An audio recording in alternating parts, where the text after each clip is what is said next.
The Trail of Blood in Baptist Perpetuity, an evidence-based historical evaluation of J.M. Carroll's claim and the record of Baptist-like witnesses before, during, and after the Reformation. Audio script note. This narration version preserves the substance of the written study, but removes footnote markers, source numbers, hyperlinks, and tables, so the material can be read aloud smoothly. The source register remains in the written study.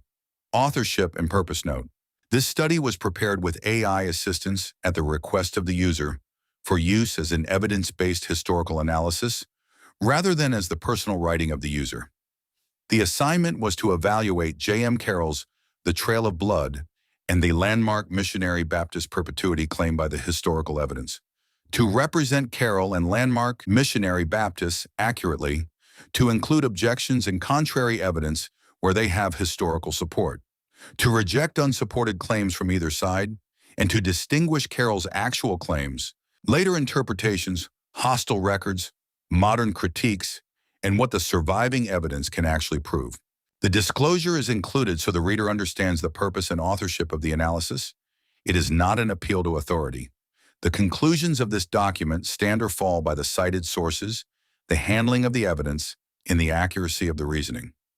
This study evaluates the historical evidence as directly as possible. It does not assume Carroll is right. It does not assume his critics are right. It tests the claim by the records that survive, including hostile records written by opponents and persecutors. Where the evidence supports a point, the study says so. Where the evidence is mixed, weak, or contrary, the study says so. The conclusion is allowed to lean in the direction the evidence leads. That is not bias, provided the objections are engaged and the evidence is not forced. Central question: does the surviving record show a recurring trail of churches, bodies, or witnesses outside Rome and state church systems holding principles later defended by Landmark Missionary Baptists, especially local and visible church identity, scriptural baptism, rejection of infant baptism or alien baptism where the evidence shows it, rejection of Roman state church authority, and persecution for dissent? Important boundary: Carroll and Landmark Missionary Baptist Perpetuity writers are not here accused of claiming that a complete surviving archive exists naming every church, pastor, baptism, ordination, and link from Christ to the present. If any writer makes that exact claim, that writer must be named and cited. This study does not put that claim in Carroll's mouth. It evaluates the witness trail that Carroll actually presents. Churches and witnesses under various names, recognized by New Testament marks and often recorded by enemies. Executive historical finding. The strongest defensible conclusion is that Carroll's thesis has real evidentiary merit as a witness trail argument, not as a complete surviving institutional registry.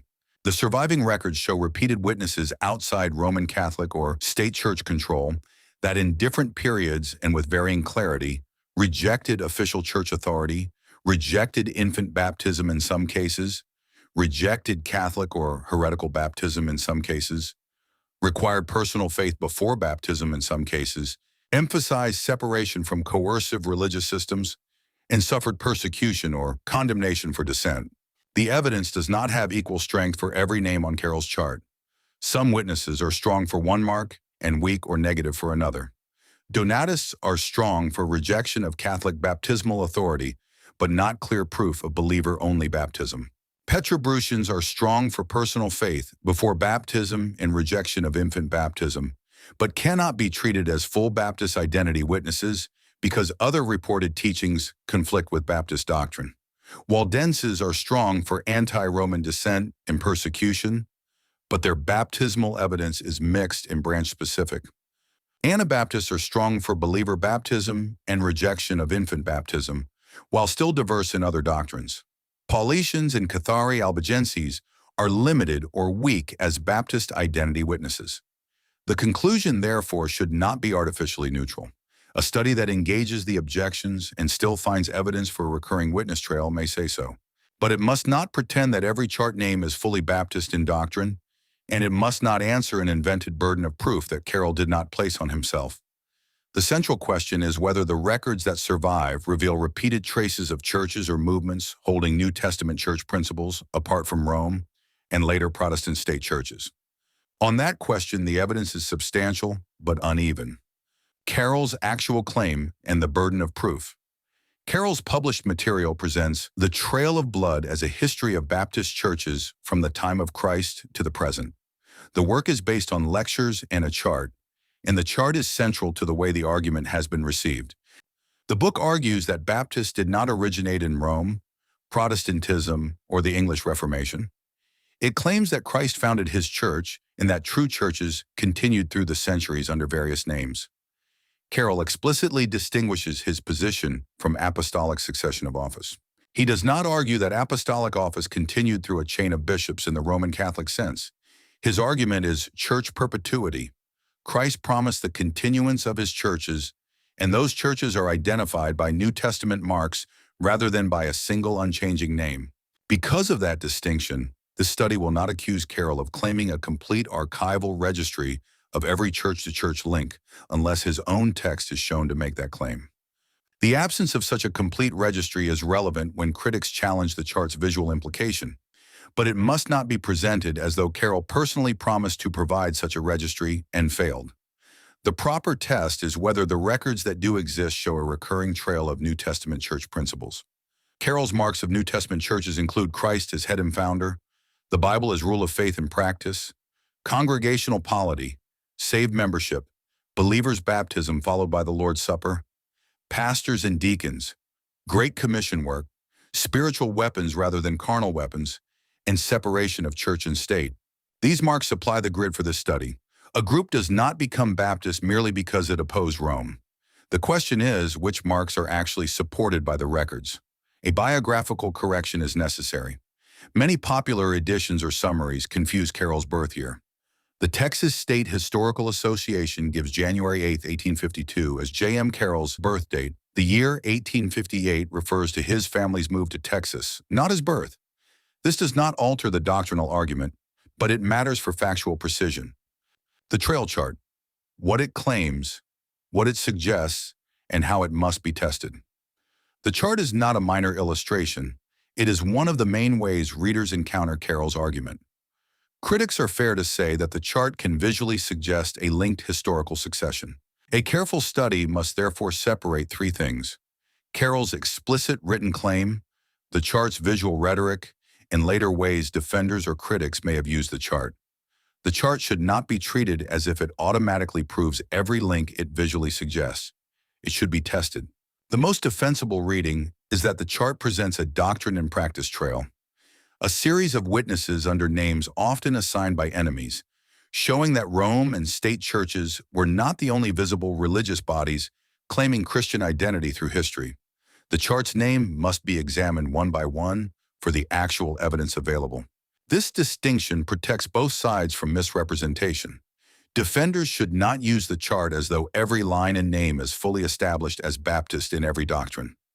Critics should not dismiss the whole argument merely because the modern Baptist denominational name appears later. The question is whether earlier groups exhibit marks materially connected to the Landmark Missionary Baptist perpetuity claim. When this study says a particular chart group is weak evidence for a certain Baptist mark, it is not automatically accusing Carroll of claiming that group proves every mark. It is identifying the strength of the surviving evidence for that specific group and that specific mark. This rule is crucial. Weakness in one group or doctrine does not erase stronger evidence elsewhere, but strong evidence for one mark does not prove full Baptist identity either. Landmark Missionary Baptist perpetuity, what is and is not being claimed. The Landmark Missionary Baptist perpetuity claim, as treated here, is not the claim that the modern denominational label, Missionary Baptist, existed in every century. It is the claim that true local, visible New Testament churches have never ceased to exist from the time of Christ, and that history leaves traces of such churches or witnesses under different names. Those traces are often found in the writings of opponents, persecutors, councils, and polemicists. The claim is also not identical to Roman Catholic apostolic succession. Roman succession claims commonly emphasize office, episcopal continuity, and sacramental authority through a hierarchy. Landmark Missionary Baptist perpetuity emphasizes local church authority, scriptural baptism, visible congregations under Christ, and continuity of churches or church principles rather than a chain of universal bishops. This is why the absence of a Roman-style documentary chain is not by itself a refutation of Carroll's argument. At the same time, the argument cannot be reduced to vague similarity. If every dissenting group is counted merely because it opposed Rome, the claim becomes too loose to be meaningful. The relevant evidence must involve one or more identifiable marks: rejection of Roman state church authority, rejection of unscriptural baptism, personal faith before baptism, rejection of infant baptism, rebaptism of those coming from false churches, congregational or local church features, refusal of coercive religion, or persecution for such positions. Thus, the study's burden is narrower and more concrete. Do historical records, including hostile records, show witnesses in different ages whose doctrine and practice resemble the marks Carroll identifies? The answer is yes for some marks and groups, partially for others, and no or weakly for some names traditionally placed on the chart. Historical method: hostile records, caution, and proper use. Much of the evidence for dissenting groups survives through hostile sources. This is not unusual in medieval and early church history. Opponents often preserved the names, accusations, condemnations, and sometimes doctrinal summaries of groups they sought to suppress. Such records can be valuable, but they must be handled carefully.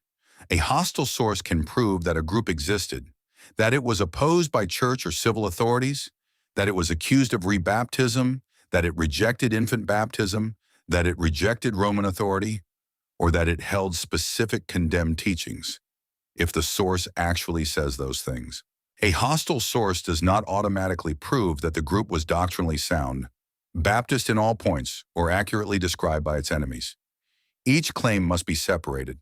The proper use of hostile testimony is therefore limited but important. If a Catholic source says Donatists rebaptized Catholics, that is strong evidence that Donatists rejected Catholic baptismal authority. It is not proof that they held believer-only baptism. If a Catholic source says Petrobrusians required personal faith before baptism and rejected infant baptism, that is strong evidence for that baptismal mark. It is not proof that Petrobrusians accepted every Baptist doctrine. This principle is central to Baptist perpetuity arguments because persecuted or hidden groups often do not leave abundant, self-authored records. The absence of a complete archive does not mean there were no dissenting witnesses, but the presence of hostile testimony must not be stretched beyond its content. Biblical and apostolic baseline claimed by Carroll. Carroll's argument begins doctrinally with the New Testament. John is called the Baptist because baptism was central to his ministry. The Gospels record disciples baptizing during Christ's earthly ministry. Matthew 28:18-20 gives the commission to make disciples, baptize them, and teach them. Acts presents baptism following reception of the word, repentance, and faith. Acts 19:1-7 is often used by Baptists to show that deficient prior baptism may be replaced by valid baptism. These passages establish the doctrinal baseline in Carroll's system. They do not by themselves provide a post-apostolic historical trail. History begins to be tested after the apostolic period. Did bodies or witnesses continue to appear that resisted false authority, insisted on scriptural baptism, and separated from corrupt church systems? This distinction matters. Theological texts can support the doctrine of perpetuity. Historical records can only show whether there are visible traces consistent with that doctrine. A historical study should not claim that archives prove the promise of Matthew 16:18. It should ask whether the records contradict the idea of perpetuity or whether they leave repeated traces supporting it. Early baptismal background before the 4th century. The Didache. The Didache is an early Christian writing that gives baptismal instructions after prior teaching. It does not prove landmark Baptist doctrine, but it is relevant because baptism is connected with instruction rather than treated as mere civil identity. It also shows that early baptismal practice existed in a setting before later medieval sacramental and state church systems became dominant. Use in this thesis: limited background evidence only. The Didache should not be used to prove Baptist perpetuity, but it helps show that baptismal instruction and practice were already matters of church order very early. Tertullian, writing in the late 2nd and early 3rd century, is important because he counseled delay of baptism in certain cases, including little children, depending on circumstances. He is not a Landmark Baptist witness. Yet his discussion shows that infant baptism was not treated as beyond question in every early Christian setting. Use in this thesis moderate background evidence that the timing and subjects of baptism were being discussed early. It does not establish a continuing Baptist church line. Cyprian on infant baptism. Cyprian must be used with precision. He is useful for invalid-baptism reasoning in the controversy over heretical baptism, but he is not a believer-only baptism witness. His letter to Thesis supports infant baptism soon after birth rather than delay until the 8th day. Therefore, any document that uses Cyprian as though he supports Baptist baptismal subjects is wrong. He supports one principle only, the question of whether baptism outside the true church is valid. He does not support rejection of infant baptism. The 3rd century Invalid-Baptism controversy. The 3rd century controversy between Cyprian and Stephen of Rome is one of the earliest major records relevant to the alien baptism or Invalid-Baptism issue. Cyprian and the African bishops argued that baptism administered by heretics outside the true church should not be accepted as valid. Persons coming from heresy should receive the church's baptism. This issue is not identical to believer baptism. It concerns authority and church identity, who has authority to baptize, and whether baptism administered outside the true church is baptism at all. This is directly relevant to Landmark Missionary Baptist concerns about alien baptism and church authority, even though Cyprian himself is not Baptist-like on infant baptism. Firmilian of Caesarea supported Cyprian's position against Stephen, giving the controversy a broader geographical witness than Africa alone. Stephen's opposing position, accepting baptism administered outside Catholic communion if performed in the proper form, eventually aligned more closely with the later Catholic sacramental position. The important point for this study is that the debate over valid baptism outside the true church is very old, and it predates Protestantism by more than a millennium. Evidence rating, strong for the Invalid-Baptism church authority principle. Negative for believer-only baptism if Cyprian is treated as the witness. Donatus, Novatians, and early separation from Catholic communion. Novatians. The Novatians were a 3rd century separatist body connected with strict views on church purity and the restoration of the lapsed. Carroll includes Novatian-related names in the trail. The evidence is relevant because it shows early visible separation from Catholic communion and controversy over church purity. Augustine discusses rebaptism controversies involving Novatian followers. What this supports? Early visible separation, strict church purity concerns, and rebaptism controversy. What it does not clearly prove, believer-only baptism, full Baptist polity, or full Landmark Missionary Baptist doctrine. This is not an accusation that Carroll claimed every one of those points. It is an evidence rating. Donatus. The Donatus are one of the strongest early witnesses for rejection of Catholic baptismal authority. The Catholic Encyclopedia says Catholics joining the Donatists were forced to be rebaptized, and that the Donatists regarded their own body as the true church in Africa. Augustine's anti-Donatist writings also preserve the fact that rebaptism and sacramental validity were central to the controversy. This evidence matters because it directly contradicts the idea that Roman Catholic communion was the only visible Christian body and that all outside groups accepted Catholic baptism.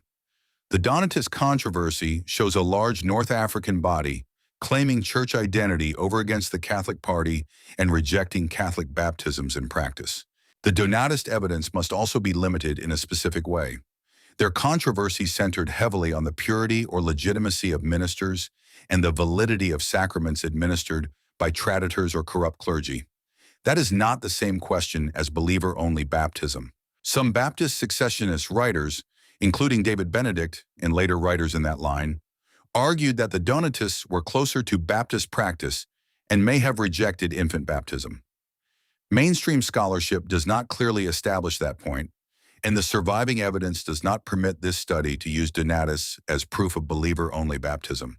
Therefore, Donatists should be used strongly for rejection of Catholic baptismal authority and visible separation from Catholic communion, but not as clear proof of the Baptist doctrine of baptismal subjects. Evidence rating, strong for rejection of Catholic baptismal authority and non-Catholic visible church claims, moderate for broader Baptist-like identity, unresolved on infant baptism, not used here as proof of believer-only baptism, medieval witnesses and the strongest anti-infant baptism evidence, Petrobrusians. The Petrobrusians, associated with Peter of Blois in the early 12th century, are among the strongest medieval witnesses for a Baptist-like baptismal principle. The Catholic Encyclopedia states that Peter taught baptism should be preceded by personal faith, and that infant baptism was worthless. This is directly relevant to the Baptist mark of personal profession before baptism and rejection of infant baptism. At the same time, Petrobrusians must not be overstated.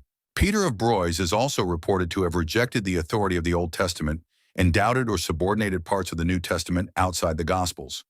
He rejected church buildings, prayers for the dead, and veneration of the cross, and his followers were accused of violence against priests and monks. These reported positions do not fit Landmark Missionary Baptist doctrine. Therefore, the fair use is precise. Petrobrusians are strong evidence that rejection of infant baptism and insistence on personal faith before baptism existed before the Protestant Reformation. They are not proof of a complete Baptist identity or a complete institutional chain. Henricians.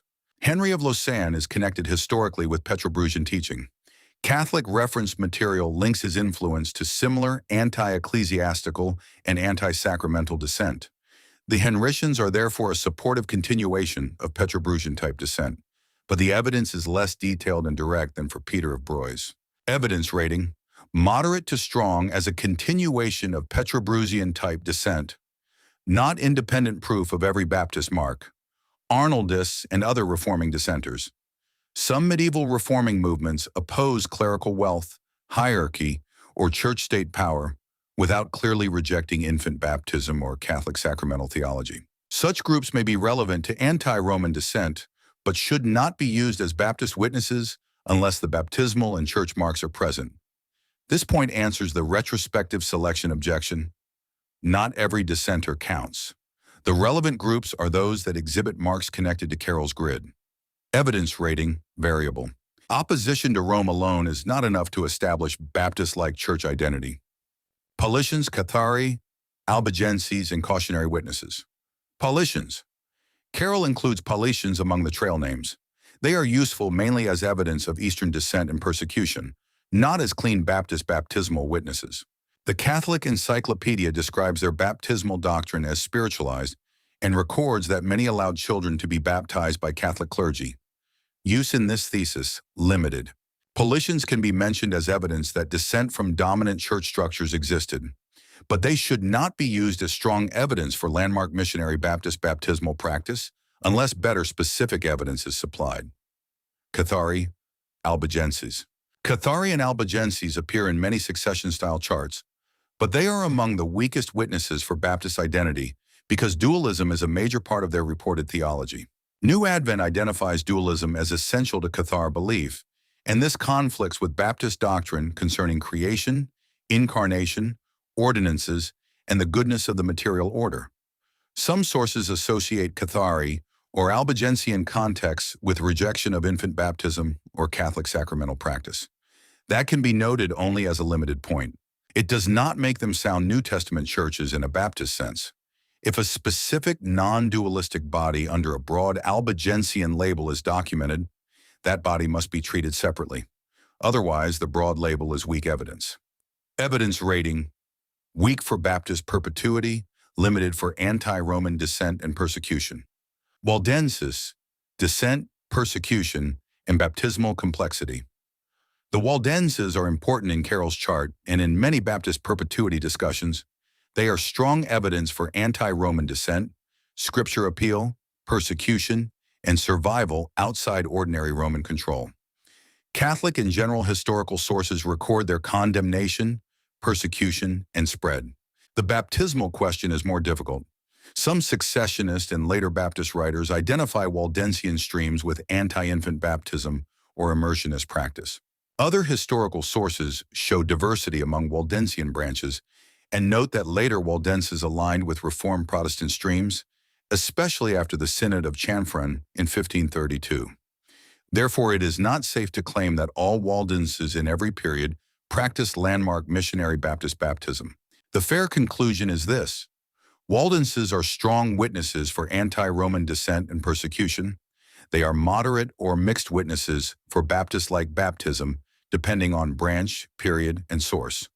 Carroll's inclusion of them is historically understandable, but they should not be used as if every Waldensian branch proves every Baptist mark.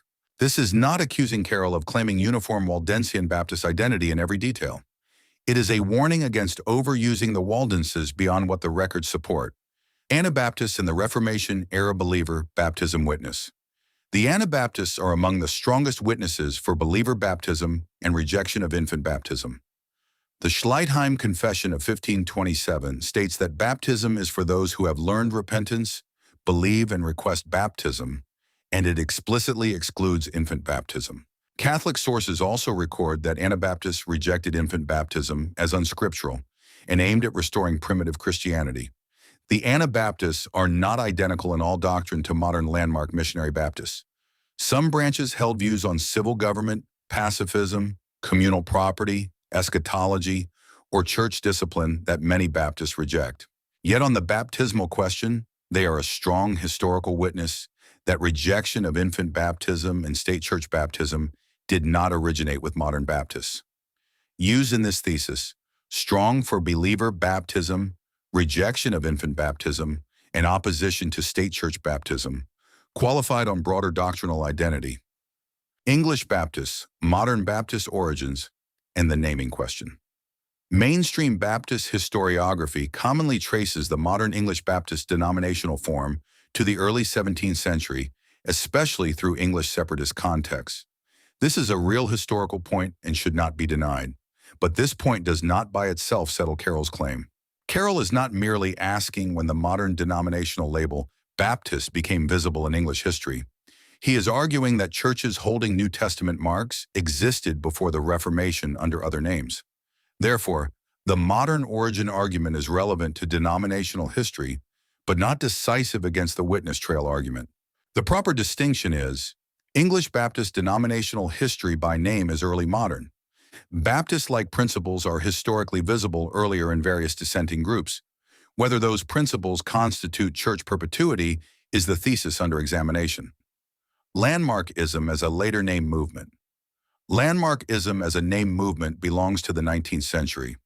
The Tennessee Encyclopedia identifies J.R. Graves, J.M. Pendleton, and A.C. Dayton as central figures, with Pendleton's 1854 Old Landmark work helping give the movement its name. This means earlier groups should not be called landmarkists by name. The correct wording is that they may, where evidence warrants, show principles later emphasized by landmark missionary Baptists: local visible church identity, rejection of alien baptism, opposition to state church authority, and belief in church perpetuity. This prevents anachronism without denying the doctrinal comparison. Scholarly and theological objections tested by evidence. Objection. The chart implies more certainty than the records prove. This objection has merit. The chart can communicate a stronger visual succession than the surviving records can verify line by line. A responsible study should acknowledge that. But acknowledging the chart's visual force does not refute the witness trail. It means the chart must be tested by evidence rather than treated as self-proving. Answer. Carroll's written argument is best tested as church perpetuity under New Testament marks, not as a complete archival chain. Where critics challenge the chart's visual implication, they are raising a valid caution. Where they conclude that no Baptist-like witnesses existed before the modern period, they go beyond what the records support. Objection. Retrospective selection of convenient predecessors does not prove succession. This is one of the strongest methodological objections, raised by Baptist historians such as W. Morgan Patterson, Leon Macbeth, and James McGoldrick. The objection is not merely that the Baptist name appears later. It is that selecting earlier groups because they share some traits does not prove a continuous historical trail. Answer. The objection is valid against careless successionism. Similarity alone does not prove continuity, but the evidence is stronger than random similarity when hostile records across different centuries repeatedly identify groups outside Rome, or state churches accused of rejecting Catholic baptism, rejecting infant baptism, requiring personal faith, or suffering for dissent. This does not prove an institutional registry.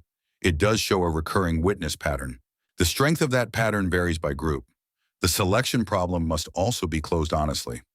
Not every dissenter counts. Groups are relevant only where they exhibit marks tied to Carroll's test. The chart's chosen groups are stronger when they bear baptismal, church authority, or persecution evidence. They are weaker when they only show general anti-Roman dissent or when their theology conflicts with Baptist doctrine.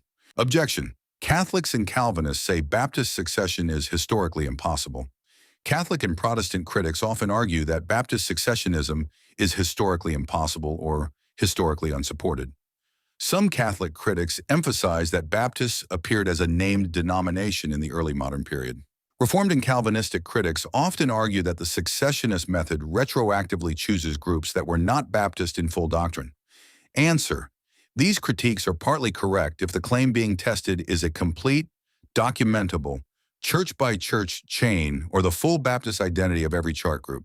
But they do not prove that Rome and Protestant state churches were the only visible Christian streams. They also do not erase hostile records of rebaptism, rejection of infant baptism, anti-Roman dissent, and persecution. The fair conclusion is that the witness trail has evidence. The institutional chain claim, if asserted in a complete archival sense, is not established. Objection. Some chart groups were heretical. This objection must be tested group by group. It is true for Cathari in a broad sense, because dualism conflicts with Baptist doctrine. It is partly true for Petrobrusians if reports about rejecting large portions of Scripture are accepted. It is not enough to say heretical and stop. Hostile sources may condemn groups for rejecting infant baptism or Roman authority, as well as for actual doctrinal errors. Answer. A responsible thesis uses each group only for what the records actually prove. Petrobrusians are strong on faith before baptism, but not full Baptist identity witnesses. Cathari are weak. Donatists are strong on rejection of Catholic baptismal authority, but uncertain on believer baptism. This is how the evidence should be presented. Objection. Hostile sources are unreliable. Hostile sources are not neutral. They can misrepresent, exaggerate, merge groups, or describe them through polemical categories. This is especially important in medieval heresiology. But hostile sources are not useless.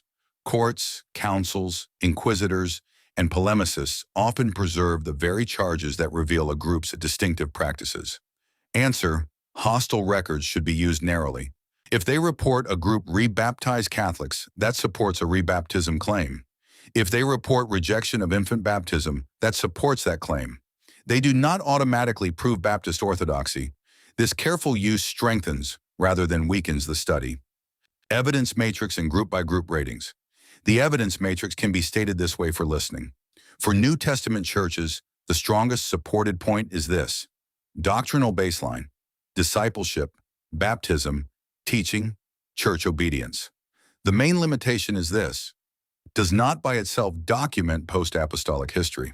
In this thesis, the evidence should be used this way: foundation claimed by Carroll.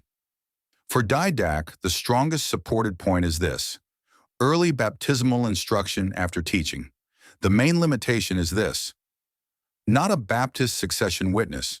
In this thesis, the evidence should be used this way: background only. For Tertullian, the strongest supported point is this: early caution against baptizing little children in some cases. The main limitation is this: not Baptist, theology differs. In this thesis, the evidence should be used this way: background on baptismal debate.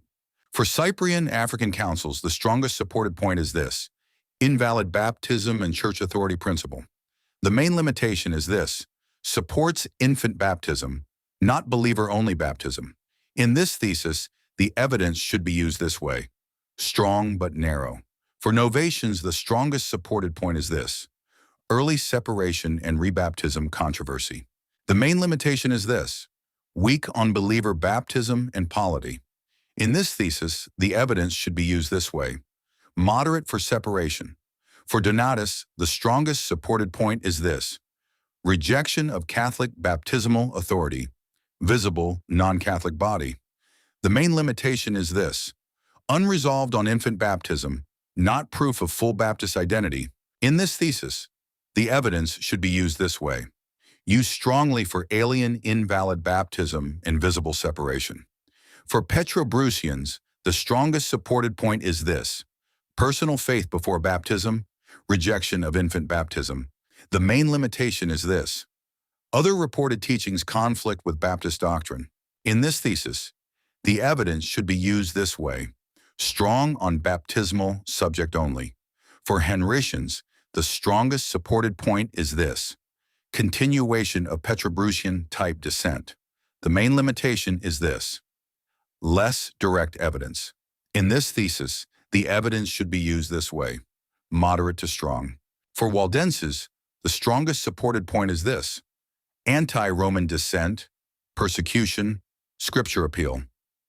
The main limitation is this: baptismal evidence mixed by branch and period. In this thesis, the evidence should be used this way: strong for dissent, cautious on baptism. For Paulicians, the strongest supported point is this: Eastern dissent and persecution. The main limitation is this: spiritualized baptism, children baptized by Catholic clergy and reports. In this thesis, the evidence should be used this way: limited. For Cathari or Albigenses, the strongest supported point is this: anti-Roman dissent and persecution. The main limitation is this: dualism conflicts with Baptist doctrine. In this thesis, the evidence should be used this way: weak for Baptist identity. For Anabaptists, the strongest supported point is this: believer baptism and rejection of infant baptism. The main limitation is this: diverse doctrines, not all Baptist in every point. In this thesis, the evidence should be used this way: strong for baptismal principle. For English Baptists, the strongest supported point is this: modern Baptist denominational form by name. The main limitation is this: does not decide earlier principle trail. In this thesis, the evidence should be used this way: control point. For Landmarkism, the strongest supported point is this: later name movement articulating local visible church succession. The main limitation is this: 19th century label. In this thesis, the evidence should be used this way: terminology boundary. Summary by doctrine. The doctrinal summary can be stated this way: for personal faith before baptism, the strongest evidence is Petrobrusians, Anabaptists, Schleitheim. The necessary caution is this: Petrobrusians, not full Baptist identity witnesses, Anabaptists, diverse. For rejection of infant baptism, the strongest evidence is Petrobrusians, Anabaptists, some debated medieval streams. The necessary caution is this: not uniform among Waldenses, Donatists uncertain.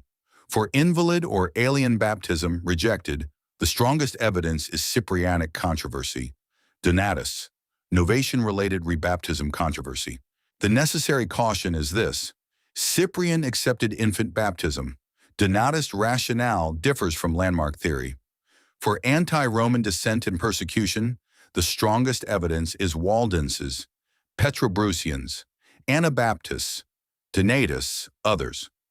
The necessary caution is this: anti-Roman dissent alone does not prove Baptist identity.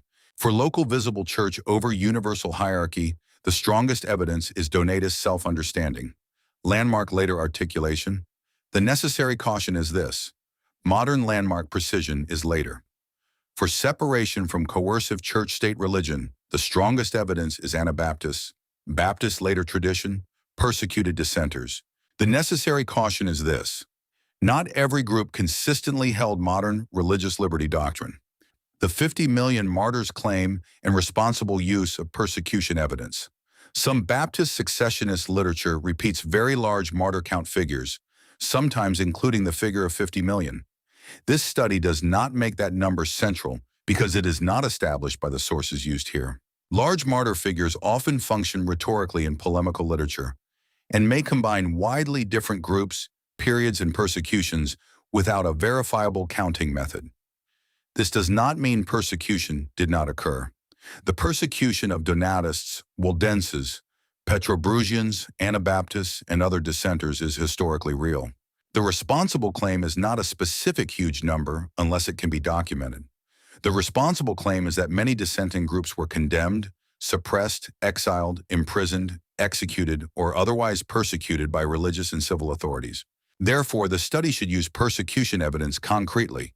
Name the group, date the period, identify the opposing authority, and cite the source. It should not rely on an unverifiable aggregate number to prove the theological thesis. Final historical assessment. Carroll's thesis has real historical merit when stated as a witness trail. A recurring record of churches, bodies, and witnesses outside Roman or state church authority that held one or more New Testament church principles later defended by Landmark Missionary Baptists. The trail is strongest where the sources are direct.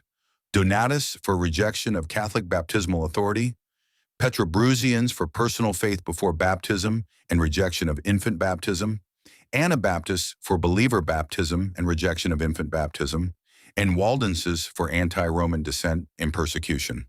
The evidence also requires discipline limits. It does not allow every group on the chart to be treated as fully Baptist in doctrine. It does not turn Cathari into sound Baptist churches despite their dualism.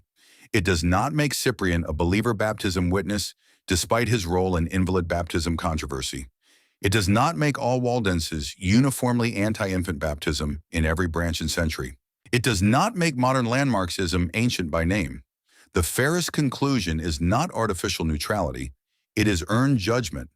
The historical record supports the existence of a recurring Baptist-like witness trail outside Rome and state churches, often preserved by hostile testimony, but the strength of the evidence varies sharply by group and doctrine.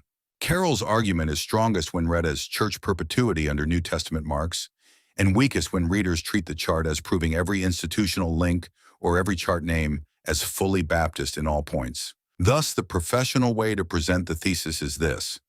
History does not leave a complete surviving registry of every true church in every age, and Carroll should not be made to bear that invented burden unless his text is shown to claim it.